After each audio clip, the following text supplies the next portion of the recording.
truly a fascinating conversation. India's EV journey has truly been an incredible one. But moving on now, Parmeshwar, let's not forget the role of education in shaping the workforce of the future. I hear they're reimagining the curriculum so that our future leaders can answer the complex questions without Googling.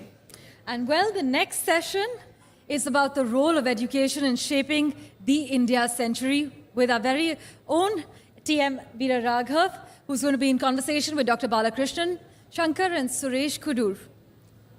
So over to you, Veera. Thanks very much, Parmeshwar and Vedant. Yes, we've had geopolitics, you've got stardom, you've been spoken about energy and mobility, but it's important to address education, and the Amrita Vishwa Vidyapeetham has been addressing that with its campuses spread across South India, headquartered in Coimbatore. And with me is Dr. Balakrishnan Shankar, Dean of the School of Engineering, who was, who did his PhD in the United States, one of those who gave up that life in the States, came back to India to set up an institution where research is the focus, and also Suresh Kodoor, Director for the Academia Industry Partnership. Dr. Balakrishnan, if I may ask you the first question, in terms of when we look at education and creating a future for tomorrow or the citizen of tomorrow, what would be the crucial focus, especially when it comes to technology and enabling a student to be industry ready at the end of the day? Thank you, Mr. Veera Raghavan. First of all, thank you for inviting us over from Amrita to this wonderful summit. To answer your question, let me answer your question in a slightly different way. In Amrita University, we started under, of course, our Chancellor is Amma, the world-renowned humanitarian. And we started under her guidance a program called Live-in Labs, where the parent organization has adopted around 100 villages across the country. And our students go and work there. They take it as an elective, and they go and they actually work there, and they try to find out what the main problem is in that village and come back and work on a cost-effective solution and deploy it, and they get credit for it. Now, that kind of innovative ambience, you're forcing the students with real-life problems and you get to solve. And in the past 3 years, I'm happy to say we've filed 200 patents, and 100 of them are accepted, granted. 200 patents and 100 have been accepted? Yes. And so, these are all by students? Students and staff. Faculty together, of course. Yeah, but several undergrad students are involved, several master's students, PhD students, everybody's involved. Yes, but what I'm trying to say is that the atmosphere of innovation, the university has to set up an ambience for innovation and research. And so we strongly believe in giving students, real-life projects, in faculty real-life projects. They involve everybody in an ambience of research. They look at what is the motto of Amrita University is compassion-driven research. So under Amma's guidance, we want to find solutions for the common man's problems. So we are not satisfied with just, with just publications and maybe even with patents. We want to deploy it, and we want to make a difference in real lives. You're talking about innovation that can actually have an impact in society for the betterment in a country of that nature. And that would mean, A, is the technical knowledge of it. B, it's also about understanding the realities and identifying a problem statement. Absolutely. And how do you go about that process? Absolutely. How do I go about that process? First, you have to identify what the problem is or what is the scope. Let me tell you, I'll use a small story to answer your question. When we were first setting up the wireless center, a center for detecting landslides, for wireless network for landslide detection, the director of the labs and the vice chancellor, we got the first funding from the European Commission. That was the first funding that Amrita got. This was in 2006, international funding. They went to Amma and said, we want to set up this center. Then Amma asked, so what are you going to do with that center? Oh, we will publish papers and the students will get their master's degrees and all that. And Amma said, if that is the case, return the money. And these people were very surprised. This is the first funding that Amrita was getting, and the chancellor is saying, return the money. Amma said, the chance to save lives come very rarely. So if you can actually deploy your system in a place which is prone with landslides, and you actually save lives, then accept the money, otherwise you don't. So, when accountability when you work for a saint is very high. So that's exactly what we did. We identified a village in Munnar, which is North Kerala, Middle Kerala, and which is susceptible to landslides, and we deployed sensors there, and we were able to predict landslides, and we've already evacuated the villages twice, and we've saved lives. And now the wireless center there is known as a world center of excellence in landslide detection. And recently, because of the Wayanad landslides, our parent organization is now putting in 15 crores worth of work to go and deploy it there. So the goal is, to answer your question, you set the goal very high. How do I actually solve this problem? And you have to have an interdisciplinary team. The key is interdisciplinary. So we should stop thinking about this department or that department. The key is interdisciplinary, bringing skill sets from various sides. Use AI, use the tools that you can, predict and solve. And it's not just about interdisciplinary in terms of departments, but it's about bringing together, let's say, the industry, Absolutely. the society, the government all together. And that's where your role comes in. Yeah, just is that on?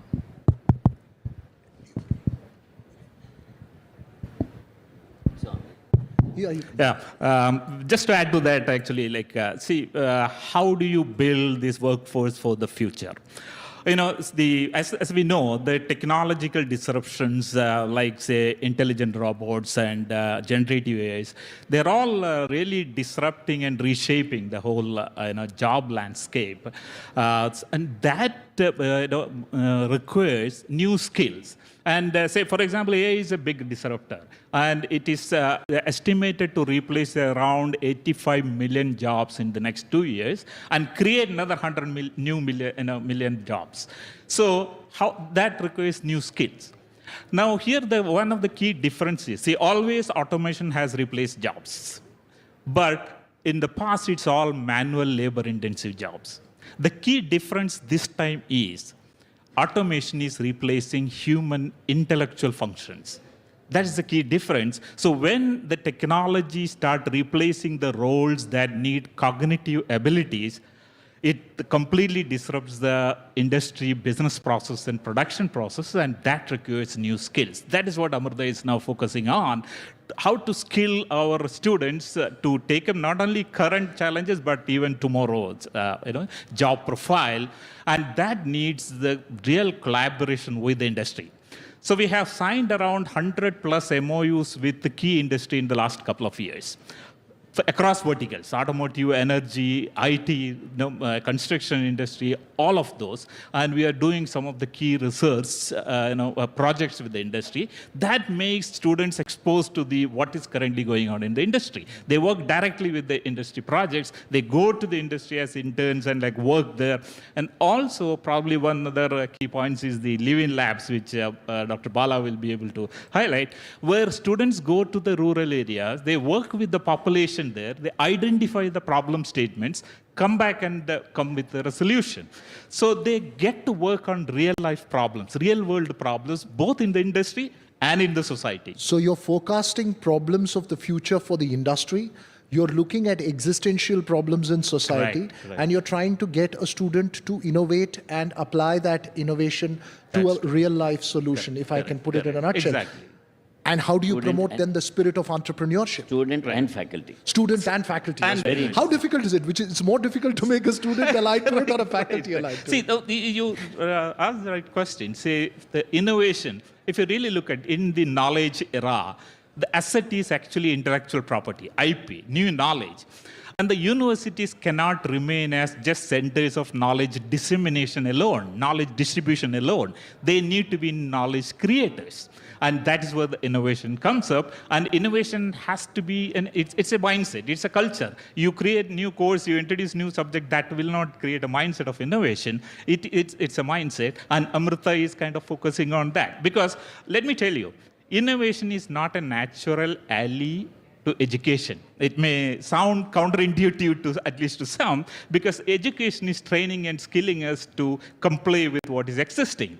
Now, if you want to disrupt, to change, you need to build that innovation culture, and That's what. And entrepreneurs is the drivers who will take that innovation into out there, into the world. Like they are the drivers who take the knowledge as the fuel, use technology as the vehicle, and drive the innovation, road of innovation. I'm just going to go off script a bit and just ask you both this question. How do you inspire that entrepreneurial spirit? Given that you have had an education system that was defined to cater products to the industry without having to actually reimagine it. Maybe we're walking into a very different world right now. How do you inspire that entrepreneurial spirit? So I will just answer, then we'll give it to Dr. Bala.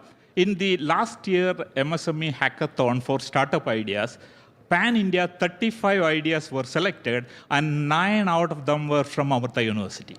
So that's a great achievement in terms of how you encourage the students to start. We have a Amrita Center for Entrepreneurship where we encourage the faculty and the students to start their own.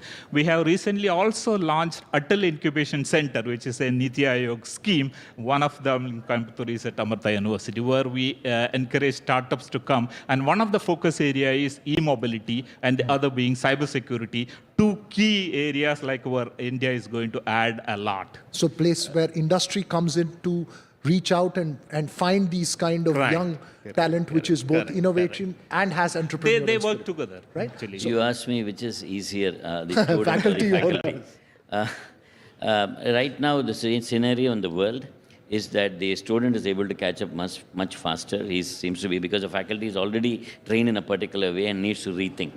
So it's more difficult for the faculty now because they've already come with some baggage. The student is fresh, literally fresh. And But heavy that's- baggage some faculty come with. Yes. That said.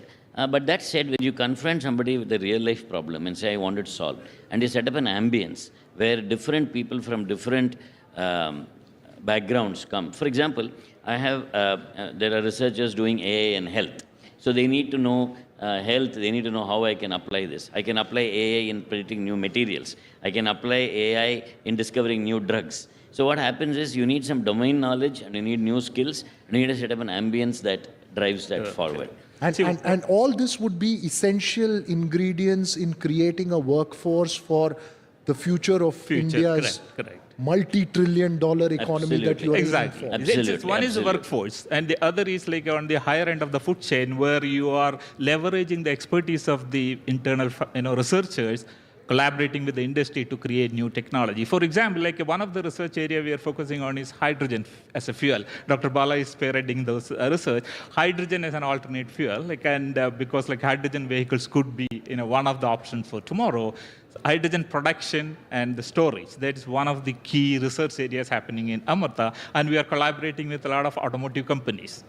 So that is how we take that research up. Nested in the beautiful city of Coimbatore in the middle of Western Ghats, I'm sure you have campuses around that place. Yeah, beautiful. When it comes to that kind of a rural setting, the key challenge is also about getting more women into the workforce, more trained in that process. Is that a crucial challenge? Thank you for asking that. Yes, we recently got the UNESCO chair for gender equality and women empowerment.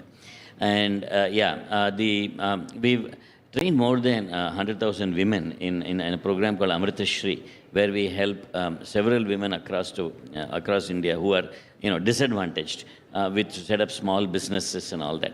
We've used haptic technology to train women in various vocational skills, in different skills. For example, haptic technology is something, it's like a robotic device that gives you force feedback. So using the same device, I can teach many trades using the same thing. For example, on the screen, let's say I'm cutting a pipe. On the screen, I have a pipe. I change the material of the pipe from PVC to steel, then the force I feel is different. So using the same device, I can train a person on different machining operations. So using that, we've trained a lot of women in various vocational skills. I'm building toilets in their villages and things like that, and then setting up water filters. So that has led to a UNESCO chair in gender equality and women empowerment that Amrita has got. And we strongly believe that because deep in the villages, there is still a lot of gender bias when it comes to education. The son is sent to the better school, the daughter is not necessarily sent. We want to address that issue. And in terms of instilling the desire, for instance, where one of the big problems that India has often faced and spoken about is brain drain, where you have top educational institution people going, like you went to IIT, did a PhD in the US, most stay back, you came back. From a rural environment and in terms of an institute that you're running, how do you inculcate and inspire them to look at social problems, which may not be monetarily immediately rewarding, but it could give great rewards over a long period of time. How do you go about that process? Yeah, I mean, certainly, like Dr. Bala, I myself did my MS in US and I came back to India. So, I mean, and that reverse brain drain is only on the rise nowadays. But as I rightly said, see, an institution like ours, we focus on, again, like more enabling the rural populations and those students, like skilling them who contribute back to the country. So there are a lot of those programs. So not only we get the intakes, we also give back to the society. As Dr. Bala rightly said, we skill women and for making so that they can make a living out of the skills. So that is something certainly we are looking at, and also we do support people who want to, students who want to go for higher studies. We focus on who want to get job. Almost 350 plus companies come for campus placement every year at the campus. We also encourage as entrepreneurship, where we facilitate. And one point I want to make is, see, most of the time why students don't jump into entrepreneurship is fear of failure. What if you try 2 years, 3 years and don't be successful, and can I get back to the job market? And if we can facilitate that, if we can assure that they will be taken care and again come back to the job market, many students would dare to take up the entrepreneurship. That is something we must look at as a policy, that how to enable that. I wish one of your students will come up with a technology to make more time, because we're run out of time on this conversation. Great. And probably I want to make one last point is that academia and industry must understand each other's strengths and look for stronger collaboration for creating the technology breakthroughs and knowledge, so that we can make India a big economically as well as technologically advanced country. On that note, and I hope, wish you all success. Yes, very quickly, sir. Yeah, we, in Amrita, we not only have reverse brain drain, a lot of people coming back, we also have brain gain. There are people from other countries who have come and become our faculty. Brain gain, not just reverse Yes. brain drain. Thanks very much for being part of the NDTV World Summit. Thank you so much. All the best on all your endeavors there. Thank you very much for being here. Thank you very much.